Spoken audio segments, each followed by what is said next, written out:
Salut à vous tous. Commençons dans 5 minutes, juste après le morceau.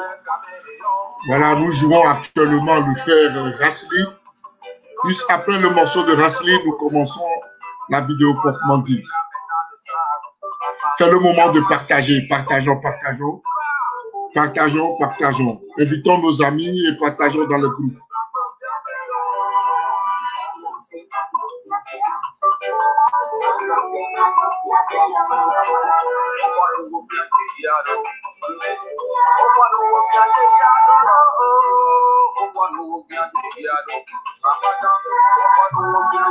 Partageons la vidéo, invitons nos amis.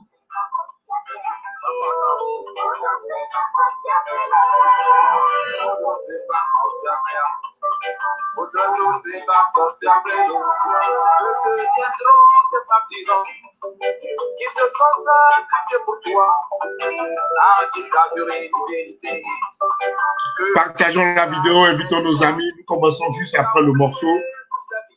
C'est le moment, c'est l'instant partage. Partageons la vidéo. Faites comme moi, partageons.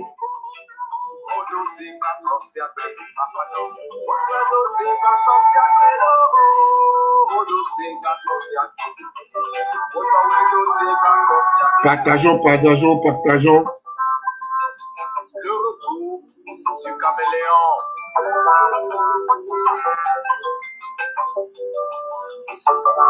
Que ça me doit autant. Si tu partages la viande qui est ton totem avec la viande, ça veut dire que tu as mangé ton totem.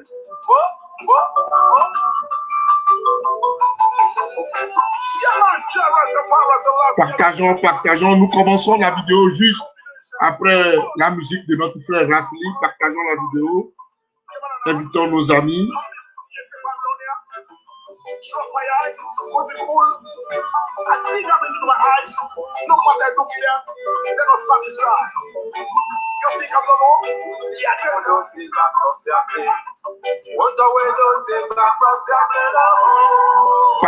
Partagez la vidéo. Juste après le morceau, nous commençons.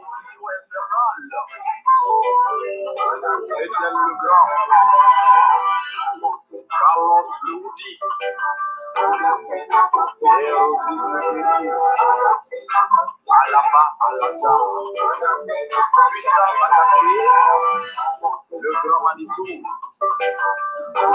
Fabio Amore, le peuple ne t'oubliera jamais.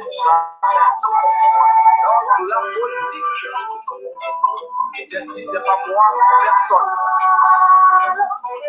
Mon peuple est un pion de damier. On peut sacrifier pour servir ses amis. Merci d'être là, merci de nous suivre.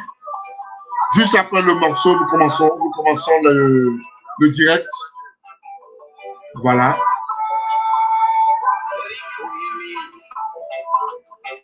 Voilà le titre, notre thème d'aujourd'hui, voilà, c'est la situation sociopolitique de notre cher pays, le Togo. Et nous allons faire la réflexion ensemble. Hein. Nous allons discuter sur certains points rapidement. Mais en attendant que nous commençons, voilà, appeler le fameux ministre, hein, le ministre Trimois, il n'a qu'à venir s'asseoir parce que nous allons lui poser des questions. nous allons lui demander où est-ce que nous en sommes. Donc, pour ceux qui connaissent le ministre Trimois, hein, ceux qui sont connectés, ceux qui le connaissent, envoyez-lui, hein, envoyez au ministre Trimois l'invitation, partagez la vidéo afin qu'il puisse le voir. Parce qu'aujourd'hui, nous allons parler, nous allons interpeller le ministre Trimois dans le direct que nous allons faire tout de suite. Merci d'être là. Alors, nous allons discuter sur 3 points. Mais avant de commencer, vous allez me permettre encore une fois de me présenter. C'est votre frère Bertrand de Philly. Et nous nous sommes donnés pour objectif de nous parler, de faire la réflexion chaque jour à 11h, sur 11h heure de New York, bien sûr, j'aimerais le préciser, sur Fest Info TV. Alors, sur Fest Info TV, comme je l'ai dit, c'est une émission d'échange, de partage, et tout le monde est bienvenu. Vous pouvez rentrer en ligne, vous pouvez faire la demande de participer à l'événement et à la discussion, et nous allons vous recevoir. Il suffit d'avoir le StreamYard dans votre portable, ou bien sûr votre laptop, ou bien sûr votre tablette, partout où vous êtes, et nous nous ferons le plaisir de vous accepter et de vous donner la parole afin que nous puissions discuter. Mais nous espérons que d'ici la semaine prochaine, nous allons également mettre en place un numéro que vous pouvez appeler pour pouvoir parler, vous pouvoir dire vos points de vue. Nous allons donner la parole, nous allons libérer la parole à tout le monde afin que les gens puissent participer, afin que les gens puissent donner leur point de vue. Alors, pour continuer, je vous demanderai tout d'abord de partager la vidéo, inviter vos amis, partager dans le groupe et aussi inviter le ministre Trimois, que vous connaissez très bien. Voilà, je l'appelle affectueusement le ministre Trois-Bonnes. Voilà, et appelez-le. Et nous avons besoin de lui ici, nous avons des questions à lui poser. Alors, pour continuer, nous allons parler sur 3 points. 3 points sur lesquels nous allons essayer de faire la réflexion d'aujourd'hui. Le premier point, nous allons parler de l'assassinat du jeune Mohamed qui s'est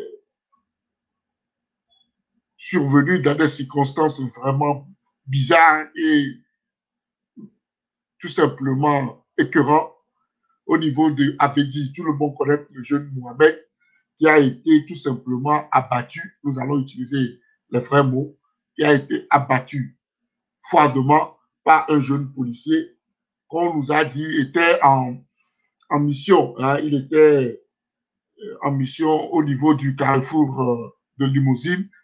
Il faisait son travail. Il était là-bas contre le braquage.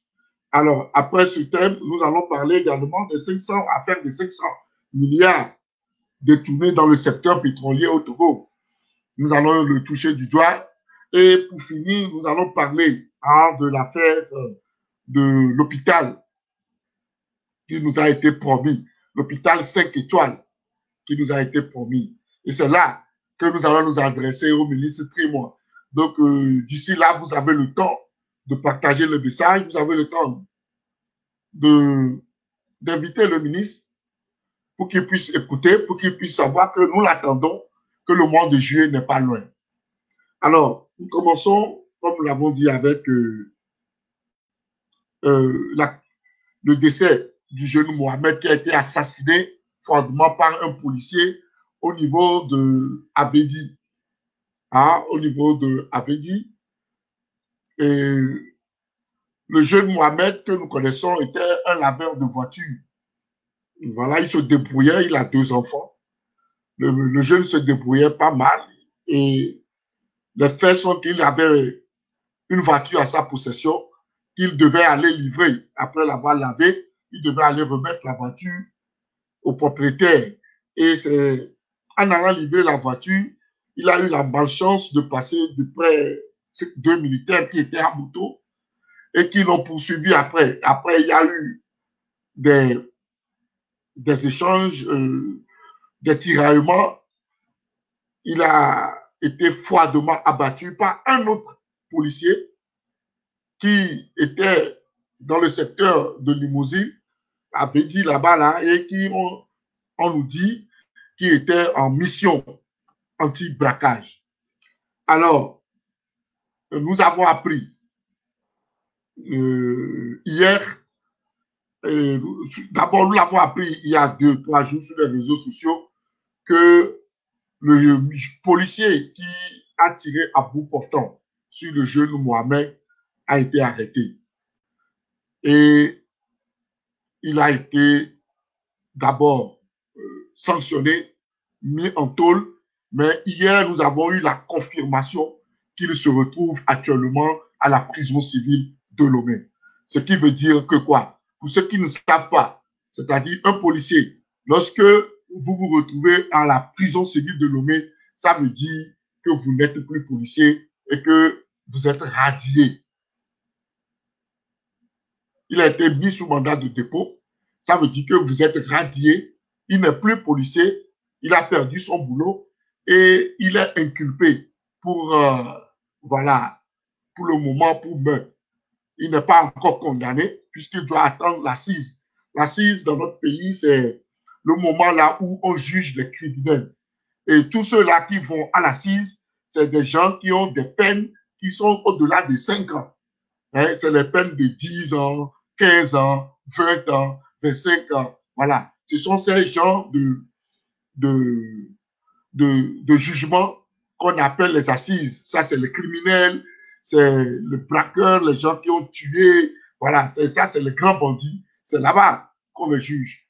Et notre jeune policier, nous allons taire son nom, puisque les autorités eux-mêmes n'ont pas donné le nom, mais nous avons quand même eu le nom, mais nous allons le taire. Mais nous disons quand même que la main sur la conscience, que c'est vrai, que cela ne va pas ramener notre jeune frère Mohamed, mais quand même c'est un bon début.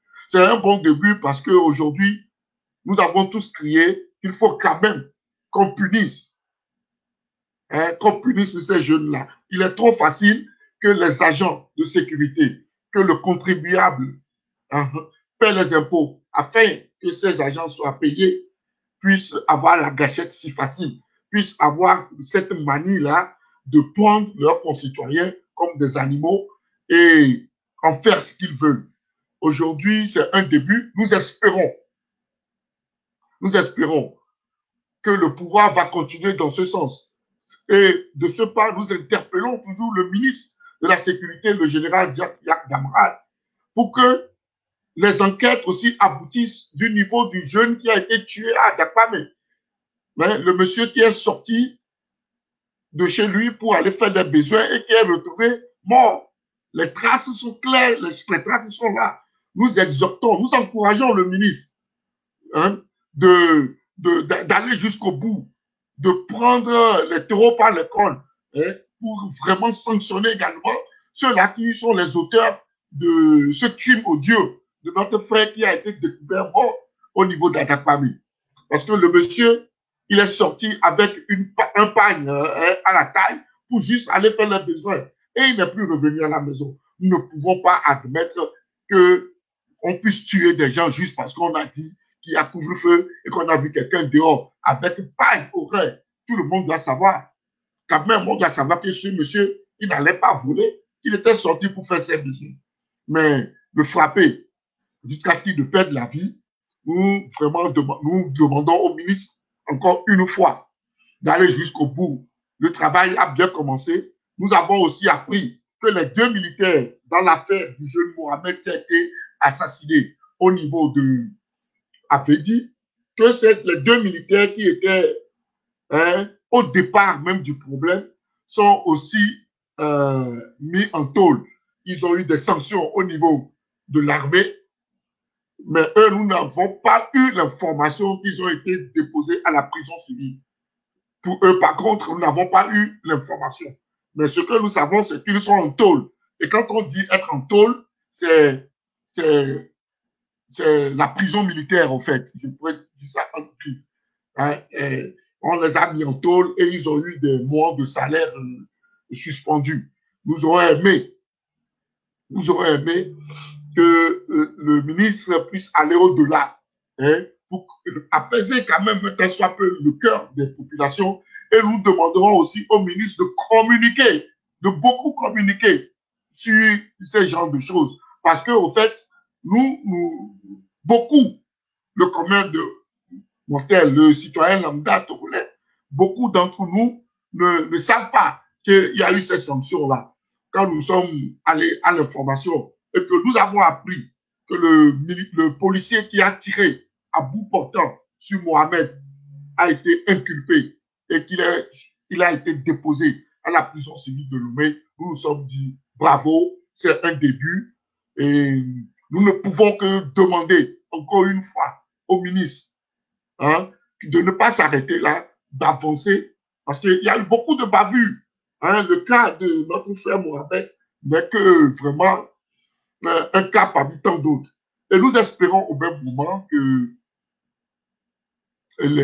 nos frères militaires vont comprendre que hein, ce ne serait pas plus facile comme ça, hein, de prendre l'arme et de tirer à bout portant sur un citoyen lambda comme ça.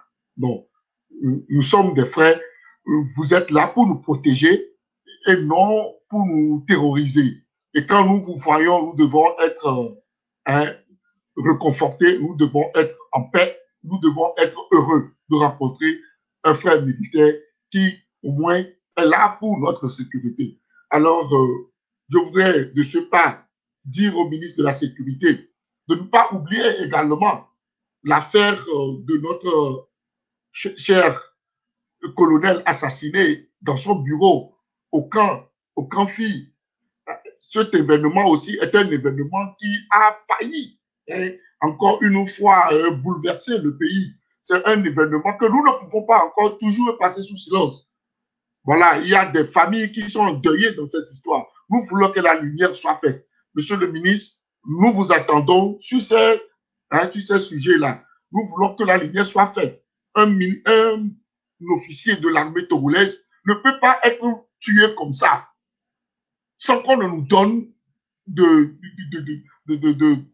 précisions et que l'enquête n'aboutisse. Je demanderai également aux officiers de l'armée togolaise. Vous êtes des officiers, vous êtes des gens d'une intellectualité quand même reconnue. Et l'armée togolaise quand même n'est pas un moulin. Nous vous demandons quand même d'une manière ou d'une autre de faire un geste, de demander à ce qu'on puisse nous élucider sur cette affaire, pour qu'on puisse comprendre comment se fait-il qu'un officier, pas un officier supérieur de surcroît, hein, chef corps, puisse être assassiné de la sorte, ou on sait même, ce n'est pas à la maison, ou bien dans un bar, ou bien chez une copine, ou bien quelque part, non. Il a été assassiné dans son bureau. Au camp, quand même. Vous convenez avec moi, nous tous, chers officiers, que vous devez aussi, pour quand même, un temps soit peu, sauver l'honneur de votre corporation, dire quelque chose, ne serait-ce qu'un petit, hein, un petit clin d'œil, un petit signe au ministre de la Sécurité pour qu'il puisse comprendre que cela vous tient à cœur, que cette affaire soit vraiment éliminée pour tout le peuple togolais et pour vous-même. Il ne faut plus que ce genre de choses se répètent. Sinon, la question doit être posée, à qui le tour? À qui le tour? Si votre frère est parti de la sorte, quel serait votre cas? Donc, nous vous demandons aussi de nous aider à demander au ministre de la Sécurité que cette enquête-là ne soit pas fermée dans les tiroirs, comme d'habitude, mais qu'on y arrive au bout. Et qu'également le frère, comme nous l'avons déjà dit tantôt, qui est décédé au niveau de Adakpabe, puisse vraiment, voilà, qu'on puisse nous dire les circonstances dans lesquelles notre frère est parti. C'est très important. Tout de même, nous remercions au passage le ministre de la Sécurité pour avoir pris la décision de de faire les enquêtes jusqu'à ce qu'on puisse mettre la main sur le policier qui a tiré à bout portant sur notre frère Mohamed. Maintenant, il faut que l'État, dans sa globalité, que les gens se retrouvent. Si nous reconnaissons que ce policier a fait une bavure énorme, que quand même le ministère des Affaires sociales puisse se pencher sur ces enfants-là qui sont restés orphelins, que Mohamed a laissés, pas par sa faute, mais par la faute d'un agent de l'État. Que la primature puisse essayer de faire quelque chose. Pourquoi pas la présidence puisse essayer de voir, tant soit peu, comment est-ce que l'État togolais puisse venir en aide de ces familles éplorées.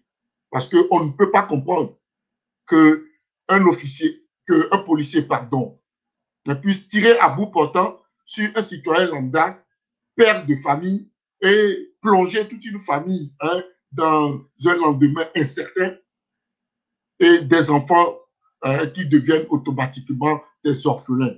Et qui va assurer le lendemain de ces enfants? Nous demandons que la réflexion soit faite et que ça soit approfondi pour que, un temps soit peu, on puisse venir en aide à ces familles-là. Si l'officier a été inculpé, nous attendons les assises. S'il est reconnu coupable, ce qui veut dire que nous devons faire quelque chose à l'endroit de la famille, puisque nous avons pas, et c'est un fonctionnaire de l'État en exercice de cette fonction qui a commis cette bavure.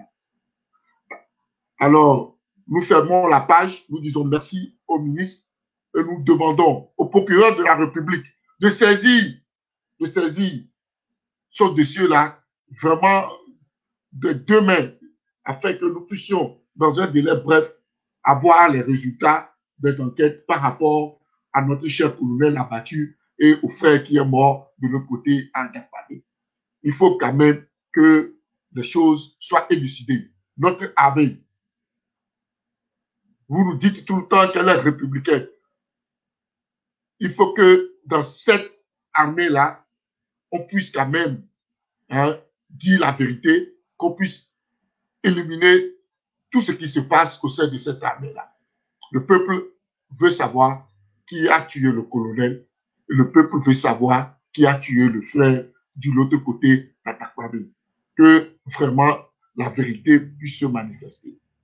Nous attendons le deuxième point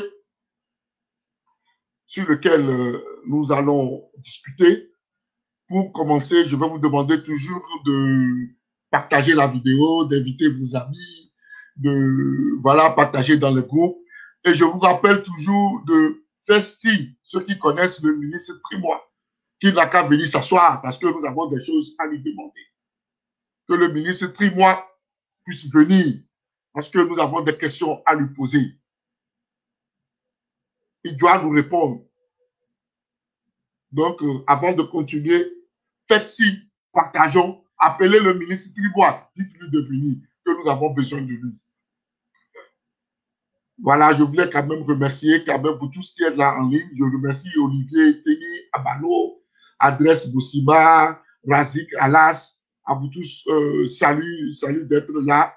Je ne peux pas vous voir tous, mais quand même, je vous dis quand même merci d'être là et de nous suivre toujours sur FES Info TV. Partagez et puis on est ensemble. Le deuxième point sur lequel nous voulons parler rapidement, c'est l'affaire des 500 milliards, qui ont été détournés dans le secteur pétrolier. Alors, pourquoi nous en parlons? Nous en parlons tout simplement parce que actuellement, dans notre cher pays, le Togo, il y a une réflexion, un courant de pensée qui est en train de revenir à chaque fois. Qui est quoi? Les gens sont dans le tollé général, les gens sont en train de dire qu'il faut mettre de côté les partis politiques, il faut qu'on mette en quarantaine les partis politiques et qu'on donne le champ libre à la société civile, aux organisations de droits de l'homme, ainsi de suite, de prendre le devant de la lutte sociale politique de notre pays, le Togo.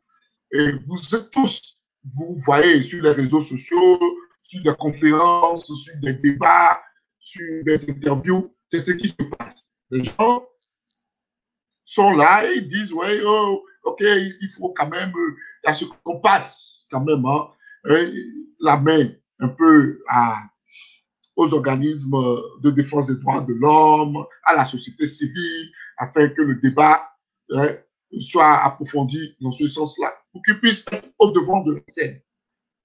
Mais force est de constater que depuis que le frère du journal alternatif, Ferdinand Haïté, a fait cette révélation-là au grand jour au peuple togolais, rien, au fait, rien n'a bougé. Absolument rien. C'est-à-dire que quoi? Cette révélation devait au fait faire bouger le simple Togolais lambda dans son coin, devait s'approprier et manifester son mécontentement par rapport à ces affirmations et ces révélations que le journal alternatif a mis au grand jour. Les organisations de défense des droits de l'homme ou bien la société civile tout entière, nous n'avons rien vu venir. Nous nous posons la question de savoir qu'est-ce qui ne va pas? Qu'est-ce qui n'a pas marché? Est-ce que vraiment la société civile togolaise est prête? Ou bien c'est les événements politiques, c'est-à-dire les élections passées, qui ont fait que l'atmosphère est toujours un peu très lourde, qui fait que les gens ne s'auto-saisissent pas des problèmes? Ou bien quel est le problème exactement? Puisque normalement, nous devons avoir déjà au moins 3-4 conférences de presse de différentes associations. De différentes associations. Les gens devaient être un tollé général. Même que ce soit même les associations des presses, hein, des organes de presse, devaient faire des communiqués. Ça devait être un tollé général. Mais c'est plus ou moins sur les toiles, sur la toile, ce qu'on voit, les déclarations, les écrits, et ça, c'est des cours isolés personnels. Mais quand est-ce que, ensemble, dans un mouvement social, on ne puisse pas s'auto-saisir d'un tel,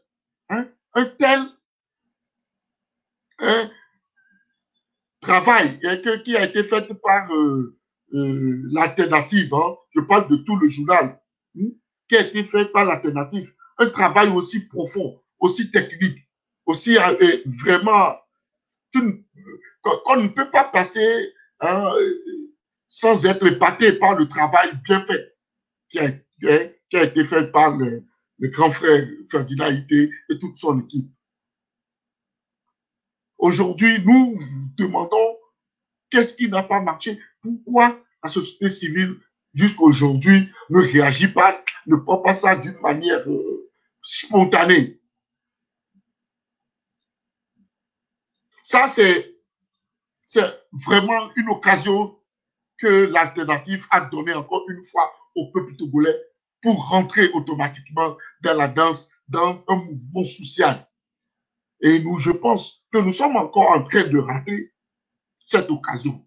Mais je nous dis que nous n'en aurons pas beaucoup de ces genres d'occasions. Nous n'en aurons pas beaucoup.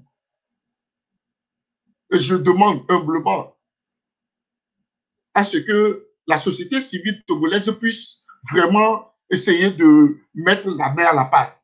Les gars, voyez-vous, parlez entre vous, proposer quelque chose au peuple togolais. Le peuple togolais a fait actuellement.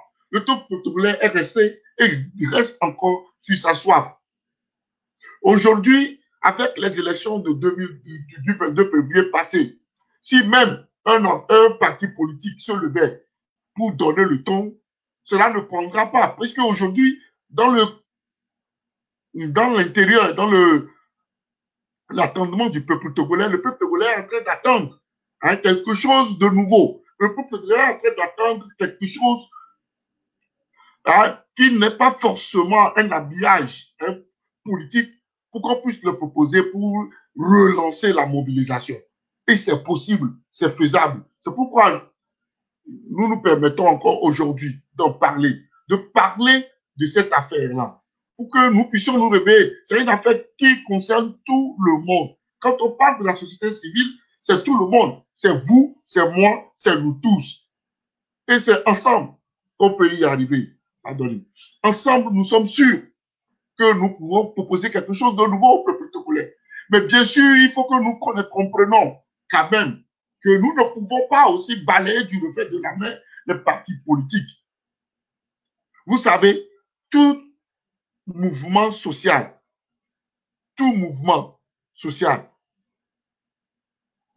très souvent, on donne l'exemple du Burkina que, avant que Blaise Compaoré ne parle, que c'était la société civile. Mais je vous dis que le boulot en dessous, en sous-marin, a été fait par des politiques.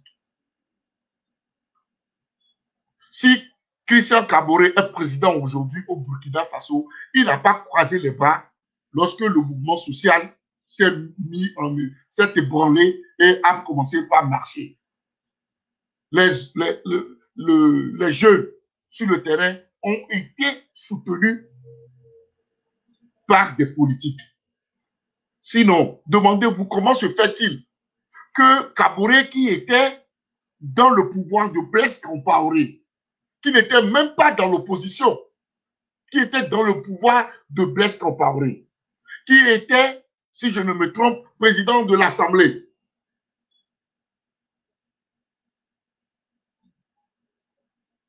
Vous voyez un peu, il a démissionné lorsque le président a voulu faire changer la constitution pour se représenter. Et là, il n'était plus en odeur de sainteté avec le président Blaise Compaoré. Mais quand même, ça lui a permis de jouer beaucoup. C'est la raison pour laquelle il a eu beaucoup d'assentiments auprès du peuple. Parce que dans la foule, la société civile, c'est qui l'a supporté, c'est qui lui a donné les moyens pour pouvoir faire le travail là sur le terrain. Sinon, ce serait l'opposant historique, le chef de file de l'opposition, qui devait être élu président de la République au Burkina. Puisqu'au Burkina, à l'époque, il y avait un chef de file de l'opposition qui était connu, qui était un opposant farouche à Blaise Compaoré. Mais ce n'est pas lui. Après que Blaise Compaoré ne soit chassé par le peuple, ce n'est pas ce dernier-là qui a été élu président. Par contre, c'est Kaboré qui était avec Blaise Compaoré.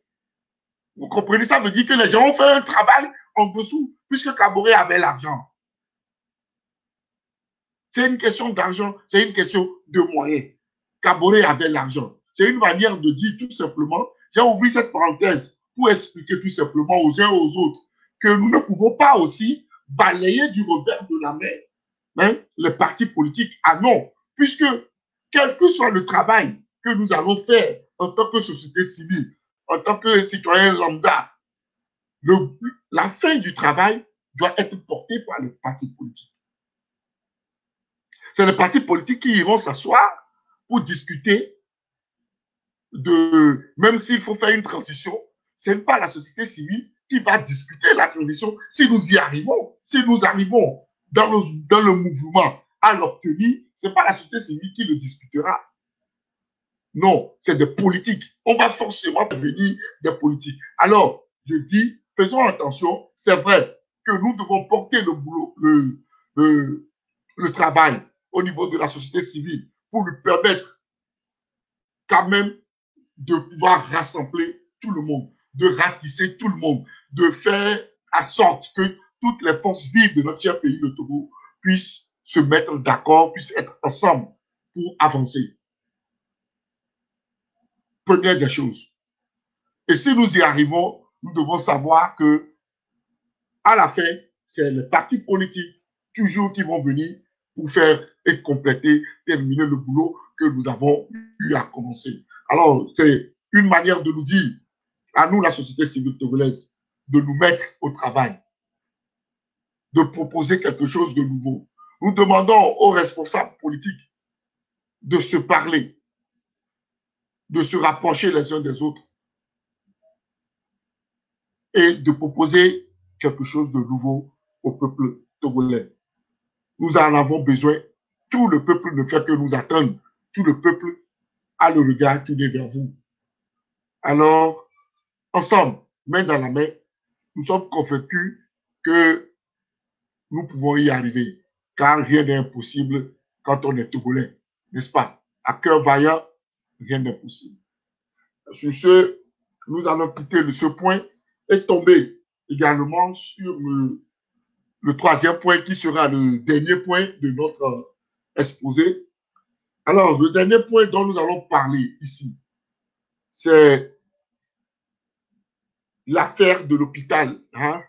L'hôpital 5 étoiles qu'on nous a promis, n'est-ce pas? Et je vous ai demandé, avant de continuer, d'appeler le ministre Trimois, de faire venir le ministre Trimois pour que nous avons des questions à son endroit. Nous avons à lui demander beaucoup de choses. Nous étions ici quand le chef de l'État,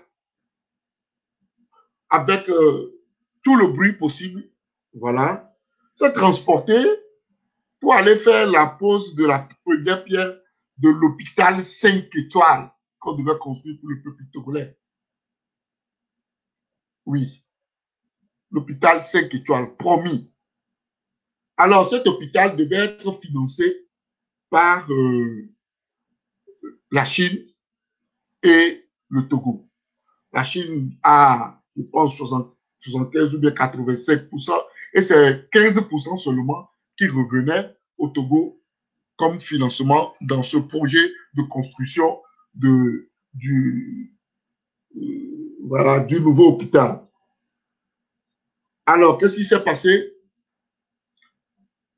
Dans un débat, le ministre Trimois nous dit de la fermer. Voilà, ce sont les propos. Le ministre Trimois nous dit de la fermer que en juillet 2020, voilà, très gardement, il nous a dit, ah, fermez-la, en 2020, vous aurez l'hôpital, voilà, le président de la République a déjà a mis les pierres, la première pierre, l'hôpital sera prêt, fin prêt, en juillet 2020 pour être utilisé. Au plus tard, voilà le mot, au plus tard en juillet 2020 pour être utilisé, opérationnel pour le peuple togolais.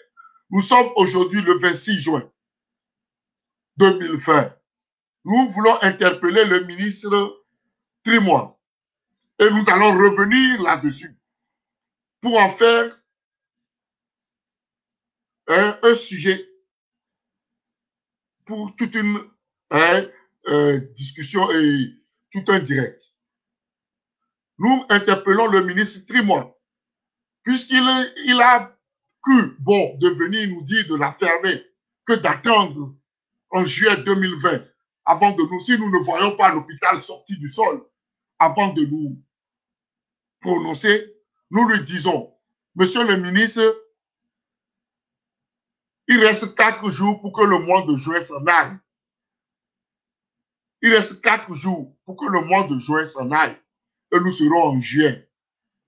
J'espère pour vous que vous avez une entreprise fantastique et formidable qui est capable de construire un hôpital en 10 jours comme les Chinois l'ont fait tout dernièrement dans l'histoire de Covid-19. Je l'espère pour vous parce que dès que le mois de juillet va commencer, nous allons vous interpeller. Nous allons vous interpeller de toutes les manières qu'il faut pour que vous puissiez nous dire où est passé l'hôpital promis au peuple togolais. Ce que nous ne comprenons pas aussi, c'est que comment est-ce qu'un président de la République puisse se lever, aller faire le dépôt, mettre la première pierre. Comment se fait-il que le président va faire un dépôt et jusqu'aujourd'hui, plus de combien d'années après, zéro. Est-ce que, Monsieur le Président de la République, qu'est-ce qu'on vous a dit concrètement? Qu'est-ce que vous savez du projet?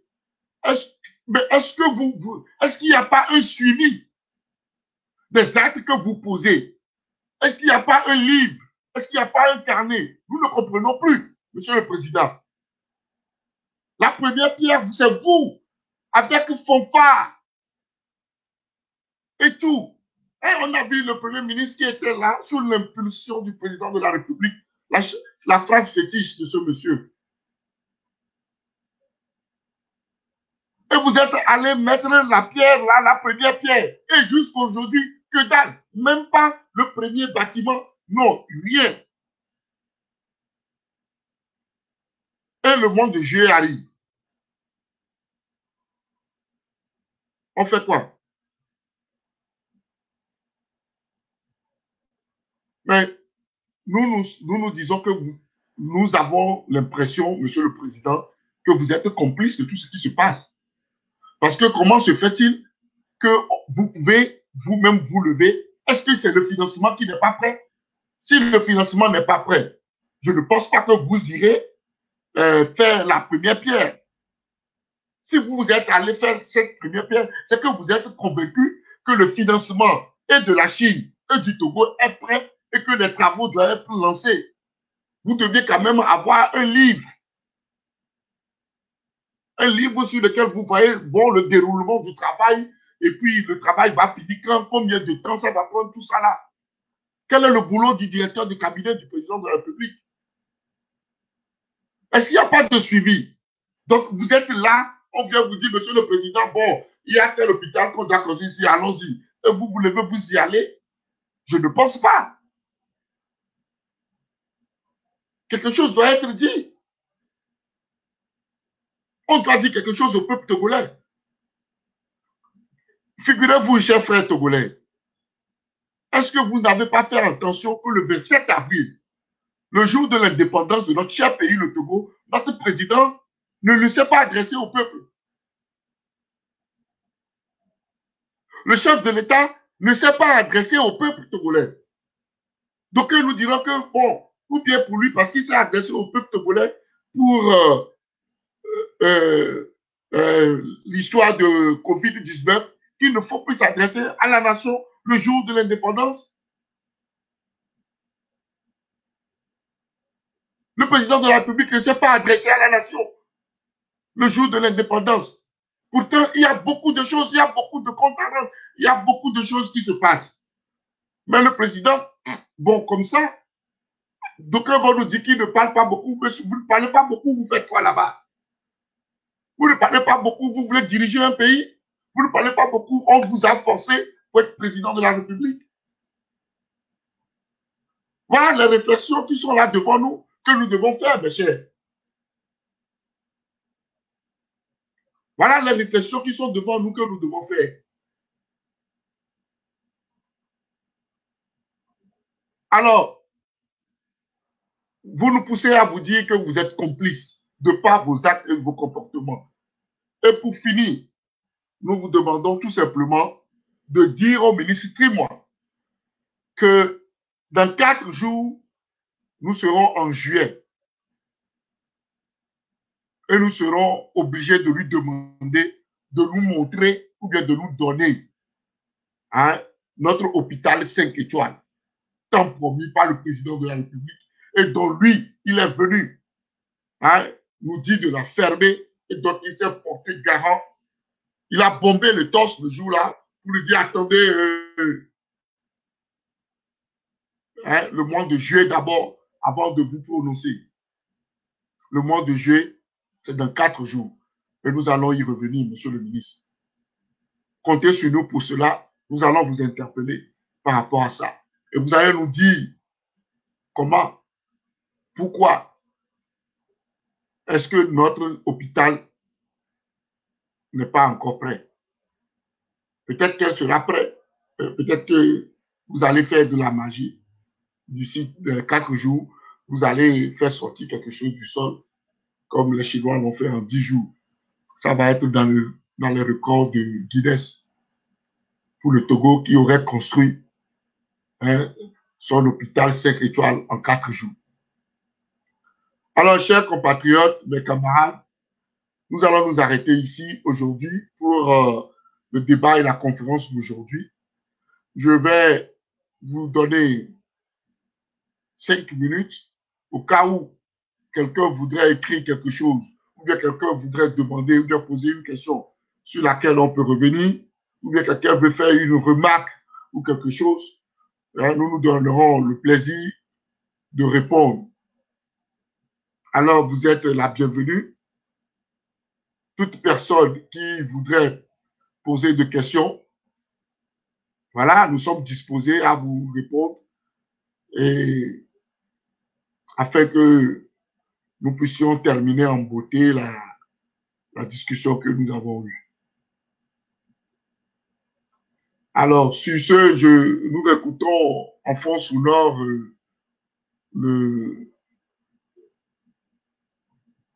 voilà, notre artiste togolais.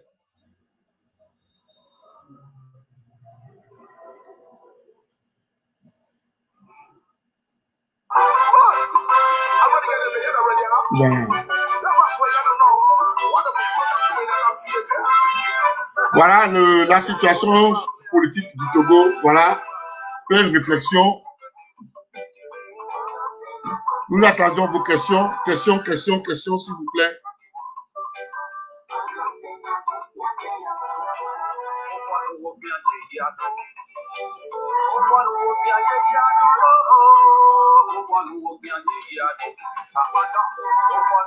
Les questions, s'il vous plaît, mes frères. Les questions, je vous écoute, les questions.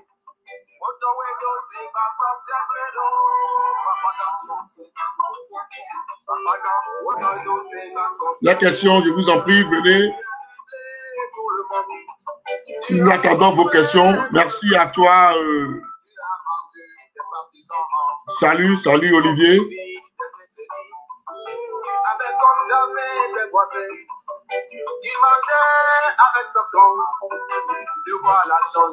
Nous sommes disposés à écouter, à prendre vos questions et à répondre rapidement.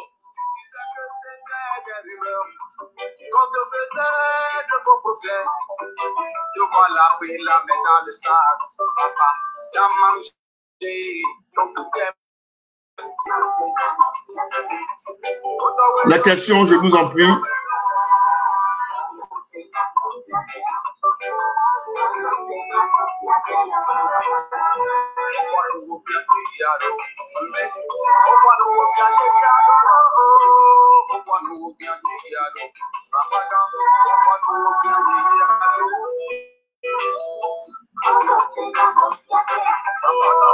Nous sommes prêts pour écouter vos questions.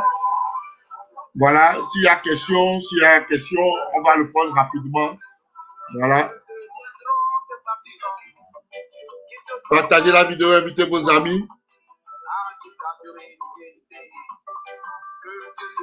Jamais Judas, t'as oublié tous ces victimes qui ont laissé leur vie pour ta cause. Invitez vos amis, invitez tout le monde, partagez la vidéo.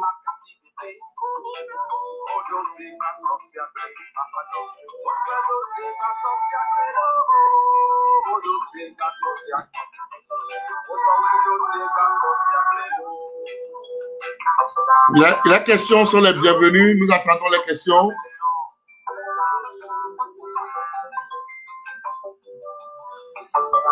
Que ça me doit autant. Si tu partages la viande qui est ton totem avec la dent, ça veut dire que tu as mangé ton totem.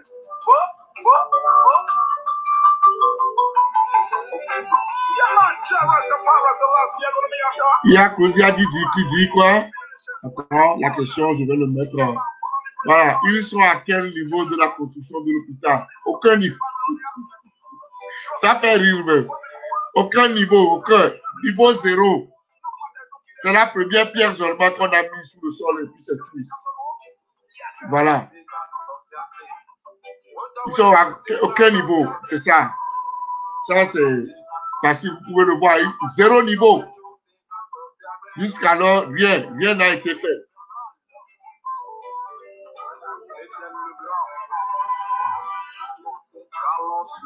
Rien n'a été fait. Autre question. Merci quand même pour la question posée.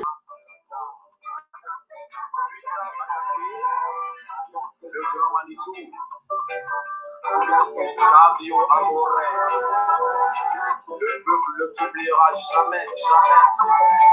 Dans la politique, salut à toi, Wisdom, à Tissot, Hubert, salut à toi.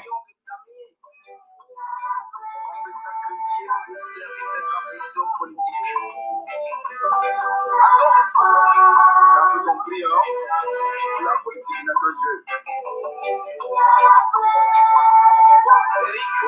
Alors, s'il n'y a plus de questions, les frères, voilà, nous allons nous arrêter là. Nous verrons de faire 50 minutes quand même ensemble pour discuter sur les affaires de notre cher pays, le Togo.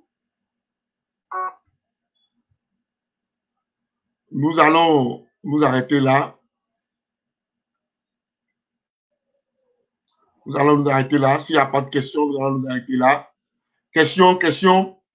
Les questions peuvent être de toute l'actualité togolaise, hein? Pas forcément.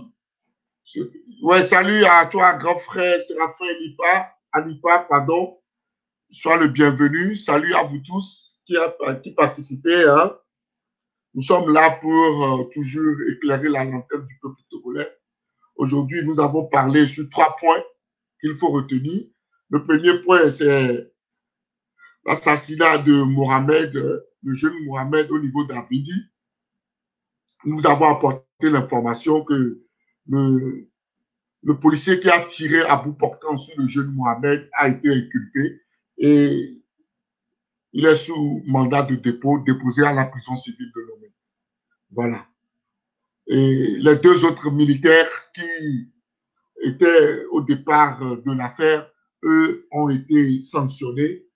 Ils ont eu des mois de salaire suspendus et puis ils ont eu des mois de tôle. Nous aurions aimé qu'ils puissent être sanctionnés plus que cela. Mais bon, voilà, comme nous l'avons dit, c'est quand même un début. Il ne faut pas quand même qu'on reste dans l'impunité totale. C'est un début et nous remercions le ministre de la Sécurité. Nous remercions également le procureur de la République pour quand même ce début de quelque chose. Et nous les avons exhortés à ce qu'ils puissent quand même terminer le reste des affaires en cours, c'est-à-dire l'assassinat du colonel dans l'enceinte de Kanfi, également la mort de notre frère au niveau d'Adakpame. Donc, nous demandons quand même que justice soit faite pour les autres. Nous avons également parlé des affaires des 500 milliards détournés au niveau du secteur pétrolier dans notre cher pays, le Togo, où nous avons mis l'accent quand même sur la société civile qui n'a pas quand même pris le bras le long du corps cette affaire, cette révélation formidable que le journal alternatif a mis au grand jour pour tout le peuple togolais, même les partis politiques. Aujourd'hui, nous savons que le peuple, avec ce courant de pensée-là qui prend le jour, qui essaie de dire qu'il faut quand même dorénavant faire une action citoyenne, il faut que la société civile soit au devant de la lutte. Nous aurions aimé que la société civile puisse vraiment se saisir de cette occasion-là. Mais il n'est pas tard, nous sommes confiants que dans les jours à venir, la société civile togolaise va se réorganiser rapidement pour vraiment ne plus rater ces occasions pareilles. Parce que ces genres d'occasions, nous n'en aurons pas vraiment beaucoup. Alors, le troisième point, c'était l'hôpital qu'on nous a promis. Et que le ministre Barra nous a dit, je dis Barra, pardonnez, le ministre Christian Trimois nous a dit de la fermer. Alors, l'hôpital, nous ne l'avons pas vu et normalement, c'est en juillet que qu'on nous a promis que l'hôpital devait être réceptionné. Le mois de juillet, c'est dans 4 jours. Nous ne voyons pas le bâtiment. jusqu'à nous allons parler de la réception du bâtiment. Alors, nous avons dit de dire au ministre Trimois de nous attendre fermement dans le mois de juillet, que nous avons des questions à lui poser. Nous avons aussi interpellé le président de la République qui également nous donne l'occasion de dire qu'il est complice de ce genre de choses, d'autant de plus qu'il est la première personne qui s'est levée pour aller mettre la première pierre. Et aujourd'hui, on me dit qu'après tout ce temps promis, rien ne pousse, on ne voit rien à l'horizon. Qui trompe qui? Nous sommes obligés de dire, ou bien de penser que le ministre ou bien le président de la République lui-même est en complicité avec tout ceci. Alors, voilà les thèmes que nous avons discutés et nous demandons de nous poser des questions là-dessus et même des questions sur des thèmes que nous avons eu à discuter dans le passé et que vous pensez que vous devez nous demander de nous éclaircir sur certains points. Nous avons encore 5 minutes seulement pour en finir. Alors, je vais lire ici une question. Je vais rapidement le faire venir devant pour que les gens, tout le monde puisse le lire avec nous. Voilà.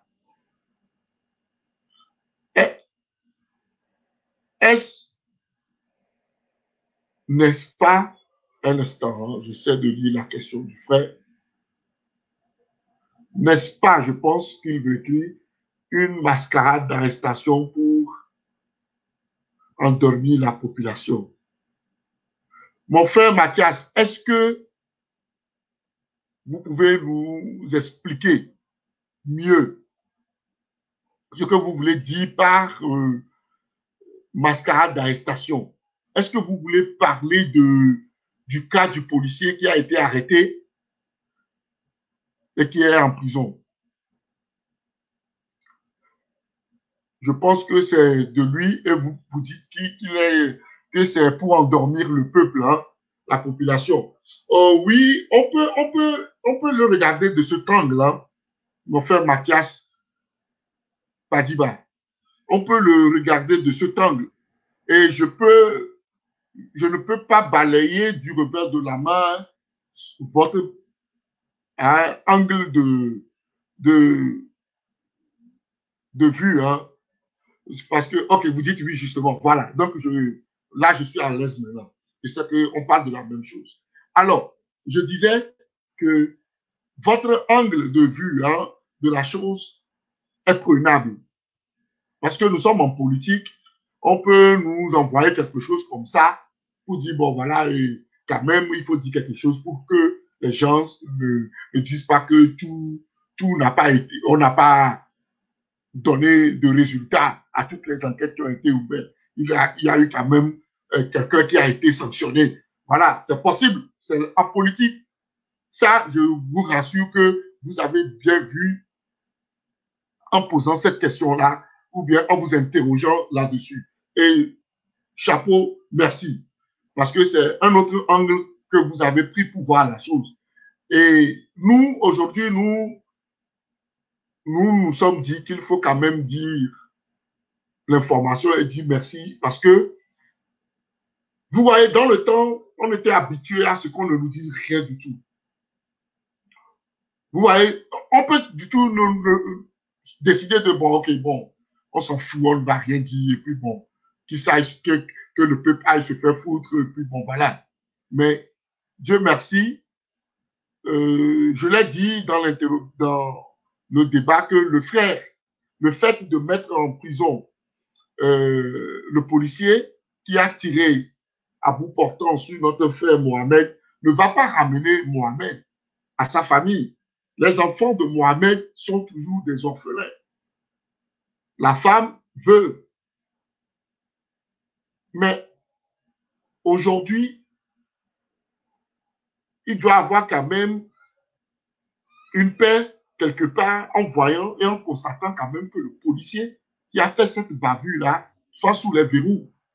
Et maintenant, il est de notre devoir et du devoir de la presse tout entier d'être sûr que ça ne soit pas ce que vous êtes en train de dire, qu'on ne mette pas quelqu'un en prison juste pour nous endormir et après, rapidement, et on nous dit qu'il va passer à l'assise. Il faut quand même que la presse soit sûre que le policier là est vraiment passé à l'assise. S'il n'est pas passé à l'assise, qu'on crie le tollé général. C'est à nous de jouer à cet éveil-là. C'est à nous. C'est pourquoi nous apportons l'information au peuple. Maintenant, si demain, la chose ne se passe pas ici, eh bien voilà, on pourrait tous ensemble crier, oh ouais, on nous a dit quelque chose, et derrière le rideau, on allait me faire sortir la personne, et c'était juste, comme vous l'avez bien dit, voilà, une mascarade d'arrestation, une manière juste de bluffer la population togolaise. Donc, j'accepte totalement votre point de vue, et nous y associons quand même l'éveil de nous tous, de la presse, de la société civile, des organisations de droits de l'homme, voilà, de tout faire. Voilà, maintenant que l'information, nous la vulgarisons, nous la mettons sur la place publique, de tout faire, que ça ne soit pas vraiment une mascarade, que ça soit vraiment une vraie arrestation, que ce monsieur soit puni et qu'il réponde des actes qu'il a posés. Voilà. Et j'ai dit aussi que que si dans l'assise, dans le jugement, le policier est déclaré coupable avec une peine d'emprisonnement, il faut quand même que l'État togolais puisse dédommager la famille de Mohamed, puisque c'est un policier, c'est un fonctionnaire d'État. Voilà, c'est une bavure que le policier a fait dans l'exercice de ses fonctions. On ne peut pas laisser ça comme ça. Il faut quand même qu'on aille, qu'on fasse quelque chose à la famille éplorée. Voilà, nous avons développé tout ça. Si vous n'étiez pas là au début, nous avons développé tout ça là dans notre argumentation par rapport à ce point. J'espère que j'ai apporté un peu d'eau à votre moulin, mon frère Mathias. Maintenant, vous posez une autre question. Pourquoi il tarde à nous donner des infos c'est l'arrestation de celui qui a... Ah, ok, voilà, c'est l'arrestation de celui qui a tué Madjouba. Voilà, ça c'est la question. Vous pouvez voir la question avec moi. Pourquoi est-ce que il tarde à nous donner les infos sur celui qui a tué Madjouba? Alors là, la question là ne doit pas être à mon niveau seulement. La question ne doit pas être à mon niveau seulement. Hein. Cette question doit être posée à nous tous.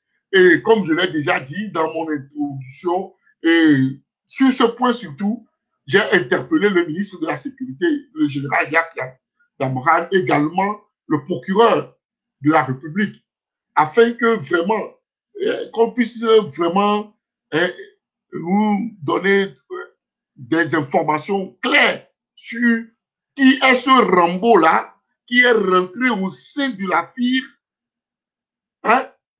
pour aller facilement tuer le patron. Et dans cette histoire, il faut quand même aussi que les officiers et les officiers supérieurs, ce n'est pas un lieutenant ou bien qui est mort. On parle ici d'un colonel de l'armée. Il faut quand même que les officiers supérieurs de l'armée, que l'état-major puisse souffler quelque chose. Nous ne leur demandons pas de venir crier sur les antennes, mais de dire quelque chose au ministre de la Sécurité pour que le ministre puisse comprendre que quand même, eux aussi, ils veulent comprendre, ils veulent savoir, ils veulent avoir les informations. Ou bien ils ont les informations et ils nous le cachent. En ce moment, l'armée n'est plus républicaine. Parce que quand on parle de la République, on parle du peuple. Et on doit donner tout ce que... on doit donner... Comment ça s'appelle? On doit faire tout le rapport au peuple togolais. Voilà, on doit faire des comptes au peuple. C'est ça la République. Sinon, vous n'êtes plus une armée républicaine. Vous devez demander à ce que on vous explique comment se fait-il qu'un officier de l'armée togolaise puisse être assassiné de la sorte sur son lieu de travail. C'est trop facile. C'est trop facile. Et je sais que si vous vous y mettez, mais la vérité va connaître le grand jour. Il faut mettre juste un temps soit peu. Vous êtes des militaires, vous savez comment il faut mettre la pression. Nous n'avons pas à vous l'enseigner. Donc, c'est ce que je disais. Quant à moi, comment je saurais? Parce que nous sommes ensemble en train de faire la réflexion pour savoir qui a réellement tué le monsieur et que les enquêtes, de la manière dont ils ont eu le courage de déposer, d'inculper le policier qui a abattu froidement notre frère Mohamed, qu'ils aient le courage de prendre et de sanctionner, d'envoyer devant les tribunaux celui qui a commis l'acte et qui en sont les commanditaires.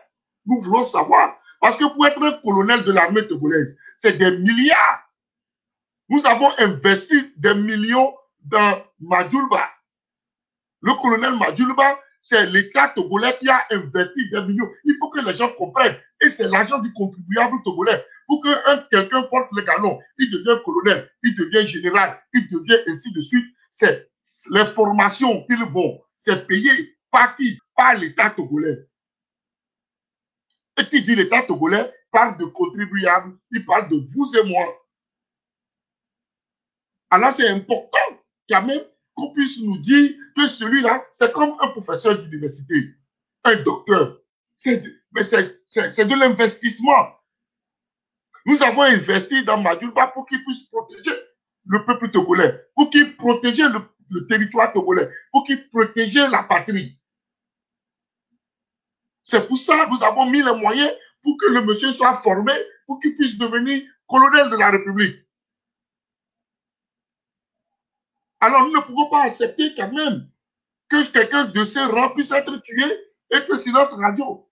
Nous demandons, je le répète encore, au ministre de grâce d'aller jusqu'au bout, d'avoir le courage de prendre le taureau par le col. Et nous demandons aussi également aux officiers, parce que vous êtes les premiers concernés aussi, voilà, à dire quelque chose. Vous savez, je vais vous faire une confidence sur cette affaire. Je me suis posé beaucoup de questions par rapport à l'assassinat de Madjulba lorsque c'était un tollé général sur la toile, pardon. J'ai un ami qui est dans le camp de du colonel Madjouda, paix à son âme. Le feu colonel Madjouda. Et je lui ai posé la question, mais on s'appelle Mofoa. Oui, Mofoa. Comment se fait-il que Mianto qui dit moi les Djordois, silence radio il y avait niveau. Et tu crois que les DAPA, tout le monde est en train de crier. Nous avons Mianto qui ni à Miabe sur la terre de moi, nous quel les gens. Permettez-moi de ne pas vous dire la réponse que j'ai eue, mais ça a contribué à ce que le peuple, la manifestation, en fait, n'a pas pris.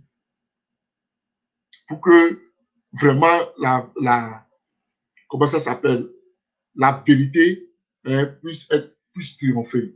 C'était vraiment dommage, mais vous savez, dans ce que nous sommes en train de faire, c'est pas tout qu'on dit. C'est pas tout qu'on dit. Voilà. Donc, je vais juste m'arrêter sur ce point pour vous dire que c'est un grand dossier, un gros problème, un chaud problème qui est dans la main du ministre de la Sécurité, le général Jacques Dabal, qui doit normalement, c'était l'attendre vraiment au tournant par rapport au rapport que ça va faire. Donc, voilà, mon frère, j'espère que j'ai répondu à votre question. Mais si jusqu'aujourd'hui, ça traite, c'est au niveau, je peux vous rassurer, de la présidence. Bon, ça au moins, j'en suis convaincu. Mais, qu'est-ce qu'on peut faire?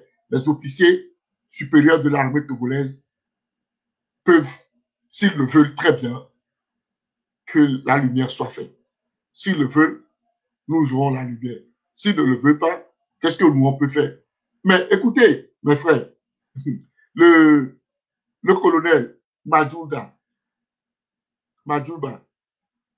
pour qui nous crions, nous demandons justice, a un frère. Un frère qui n'est pas petit, qui est aussi un colonel et qui est quoi de surcroît ambassadeur. Il ne faut pas occulter ça. Et la réponse que j'ai reçue de mon ami, qui est dans le même camp avec le colonel Madjouda, concernait effectivement, en fait, son frère qui est ambassadeur du Togo en France. Dans la vie, on ne peut pas être plus royal que le roi. On ne peut pas être plus royal que le roi. Que ceux qui peuvent comprendre, comprennent. J'espère que sur ce point aussi, mon frère Mathias, je vous ai apporté de l'eau à votre moulin. Je salue Leonardo. Salut à toi, bonsoir. Oui, mon frère Esou Nassama, comment tu vas? Oui, voilà. Merci. Voilà. S'il y a une autre question, vous la posez. Je me ferai le plaisir de vous répondre rapidement. Rapidement.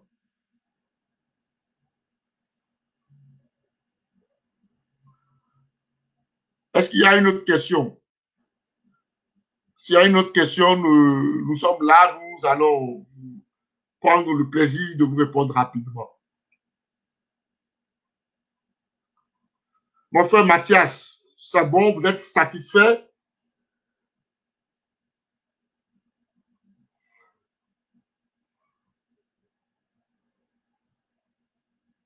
Merci, merci à vous aussi, mon frère. Merci. Nous faisons ce que nous pouvons faire. Ce que nous pouvons faire. C'est ça que nous faisons. Nous, on essaie juste d'apporter l'information, d'illuminer le peuple. Voilà. Très souvent, c'est la masse qui est emballée, voilà, qui ne comprend pas. C'est notre objectif, c'est de parler. Ok, si vous êtes très satisfait, je suis satisfait aussi, mon frère. Merci beaucoup. Si vous êtes très satisfait, je suis satisfait également. Alors, une autre question. Une autre question. Et Souna Sama, est-ce que tu as une question? Leonardo, est-ce que vous avez une question?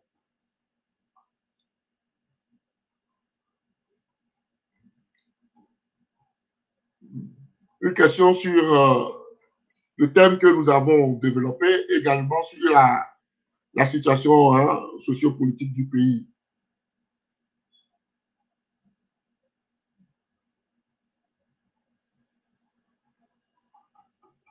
Ah oui, ok, le frère Mathias revient. Un instant, hein.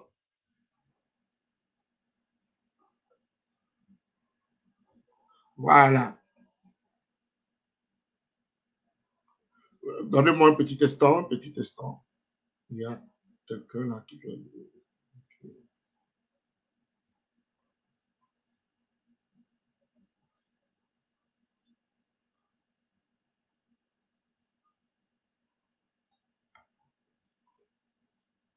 Un petit instant, hein, je suis en train de régler un autre truc ici. Je vous viens, j'ai vu les questions que vous avez posées. Il y a le frère Mathias qui pose la question de savoir que ma dernière question était de savoir le lieu de la construction du présumé hôpital. Voilà, l'hôpital 7 étoiles qu'on nous avait promis. Voilà. Je vais venir là-dessus tout de suite. Et il y a une autre question qui suit, qui vient du frère Séraphin, qui demande que penses-tu des dires d'Atisso? Frère Séraphin, est-ce que vous pouvez m'éclaircir un tout petit peu des dires d'Atisso? Vous voulez parler de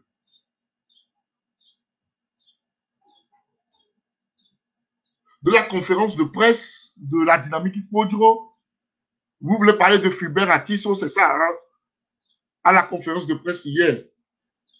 Si c'est ça, dites oui pour que je sois vraiment situé. Parce qu'il faut que je réponde aux questions pour ne pas dire autre chose, quoi. Voilà.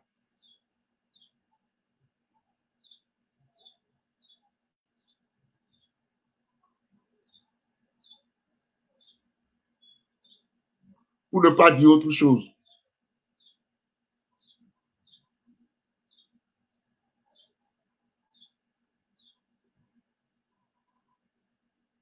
Est-ce que c'est ça? Frère Séraphin. Ah, ok. Le frère Séraphin confirme. Hein. Donc, c'est les deux questions. Ok. Il n'y a pas de problème.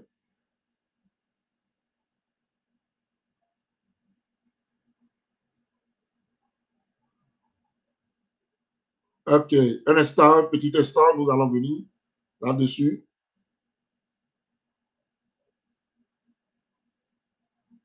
Un petit instant.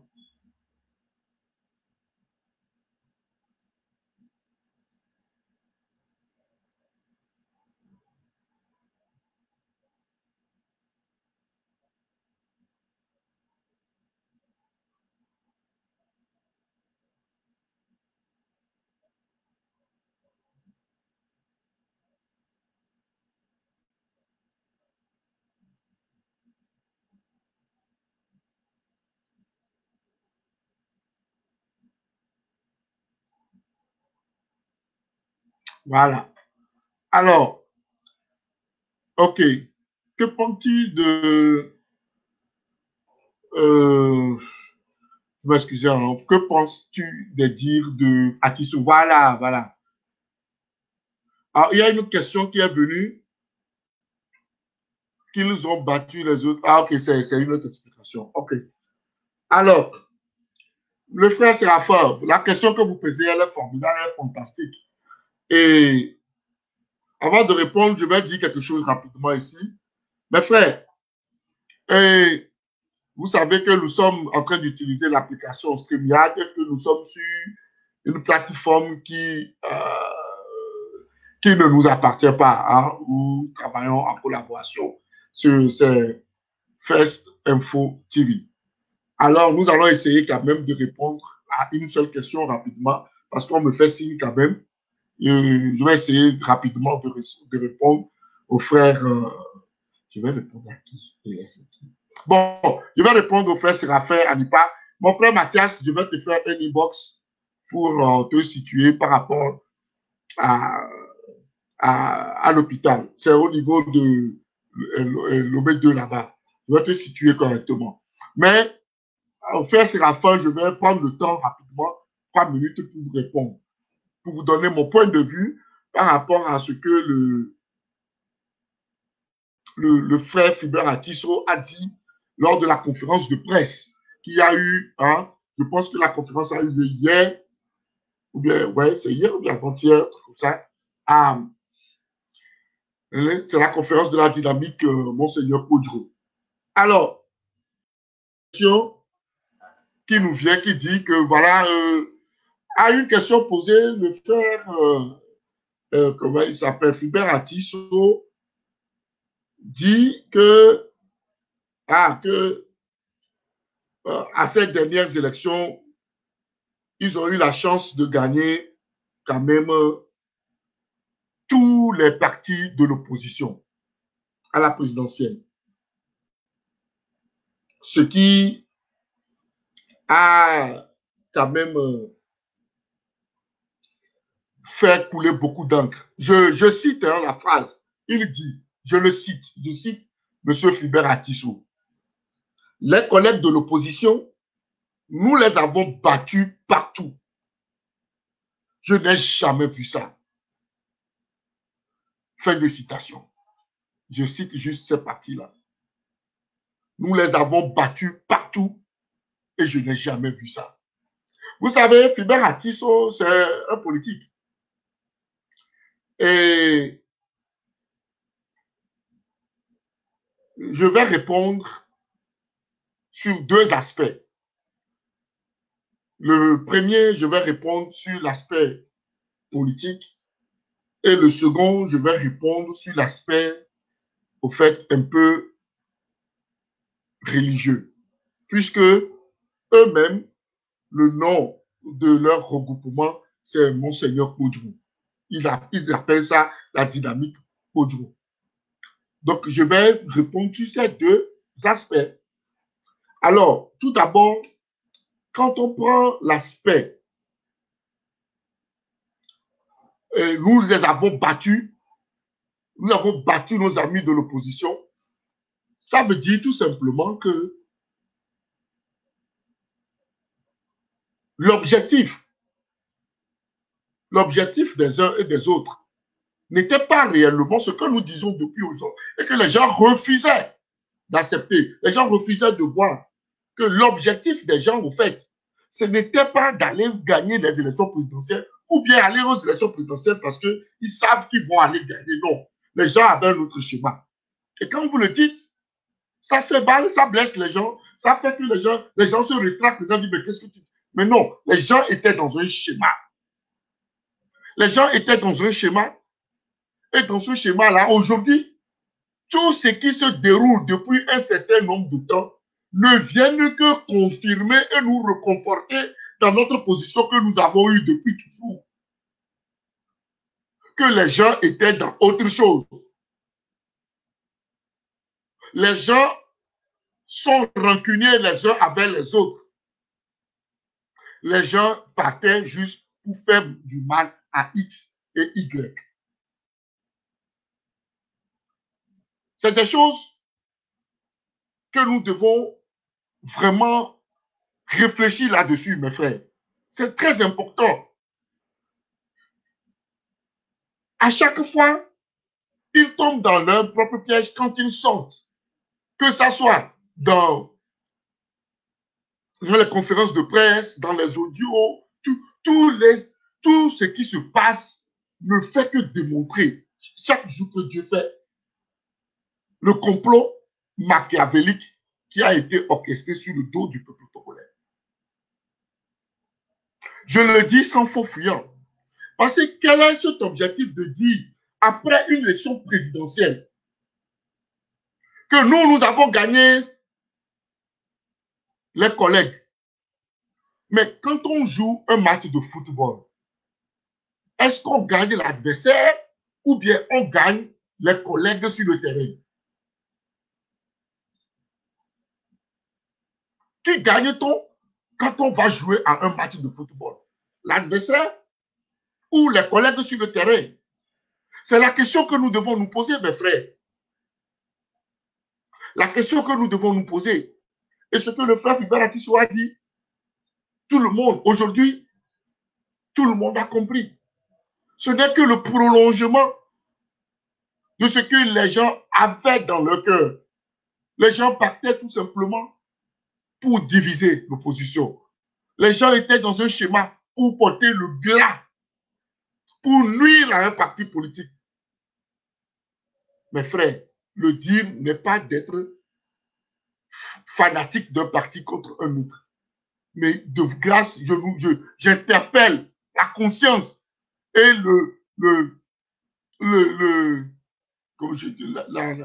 cette capacité de réflexion du peuple togolais. Vous en êtes capable.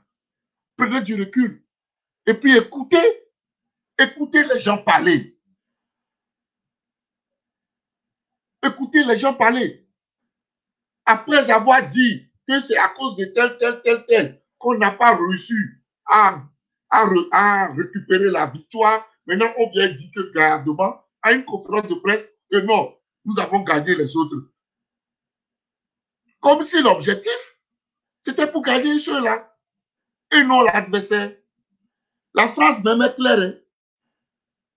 La phrase, regardez comment même la phrase même est incongrue. Les collègues de l'opposition, nous les avons battus partout. Tu as battu tes collègues. Tu n'as pas battu l'adversaire. Et tu viens nous le dire. C'est une bavure de communication. Mais au fait, c'est là où je vais rentrer automatiquement dans l'aspect religieux en disant ceci. En disant ceci, que la Bible nous dit que ce qui vient de la bouche là, de l'abondance du cœur que la bouche s'exprime. C'est de l'abondance du cœur que la bouche s'exprime. C'est toujours ce qui a été le leitmotiv de ceux-là, en tout cas de la majorité de ceux-là qui ont composé la dynamique Monseigneur Baudrou. Nous l'avons dit au départ qu'avec le temps, le prélat se rendra compte. Parce que nous avons vu que tous ceux qui y sont allés et qui se sont mis là-bas, c'était des gens et au fait qui étaient dans une posture de quoi? De comment dire? Je ne veux pas utiliser des mots pour blesser, c'est pourquoi je porte beaucoup de gants pour parler. Parce que mon objectif n'est pas de jeter de la lanterne sur les gens ou bien de dire des faussetés sur des gens, mais mon objectif est d'éveiller, est de dire aux gens, ouvrez vos yeux, écoutez les gens lorsqu'ils parlent et tirez des conclusions, et non parce que votre cœur vous dit que non, tel est comme ça, non. Évitons de faire des conclusions à la hâte, mais écoutons les gens quand les gens parlent. Vous aurez compris que les gens sont dans des schémas. Ces gens-là, beaucoup ont quitté la C14 d'une manière, je dirais, un chien de faïence, avec certaines de l'opposition. Je ne vais pas donner de nom, mais il y a un adage qui dit aux hommes intelligents, on parle à demi-mot. Et je sais que vous avez compris ce que j'ai voulu dire par là. Vraiment, le frère a fait une bavure de communication. Je sais, c'est un politique. Même s'il faut dire quelque chose aux autres, mais ça, ce que tu as voulu dire là, tu l'as mal dit, mon frère Hubert Atisso. Tu as voulu titiller, faire, envoyer des pics à tes collègues de l'opposition, mais tu as été maladroit. Tu as été maladroit. Tu as été maladroit. Parce que la phrase même est incongrue. On ne peut pas garder des collègues. Les collègues, on les a battus partout. Je n'ai jamais vu ça. Ah bon? On va aux élections pour battre des collègues. Les collègues t'aident à gagner et non à les battre. On gagne l'adversaire. On bat l'adversaire. Voilà. Mais demain, ils vont sortir, ils vont essayer de vous expliquer pour dire non, qu'ils savaient très bien ce qu'ils disaient, que c'était de la communication politique, machin, c'est bon. Que le peuple tire la conclusion. Que pouvons-nous contre un peuple? Il faut que le peuple tire sa conclusion. C'est pourquoi nous nous sommes dit, nous allons continuer le travail pour aider le peuple à faire le bon choix, à continuer par faire, voilà, cette analyse-là approfondie. Très important pour que nous puissions arriver à destination, surtout depuis que nous cherchons, même avec Toche, cette démocratie-là. Alors, j'espère que j'ai répondu un tant soit peu. Je pouvais aller plus dans le détail, mais nous n'avons plus beaucoup de temps.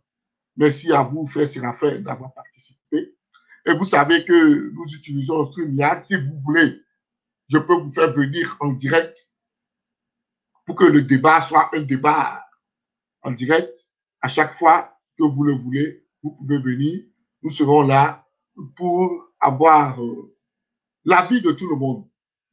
Voilà. Donc, lorsque nous aurons l'avis de tout le monde, c'est en ce moment que nous pouvons faire la synthèse.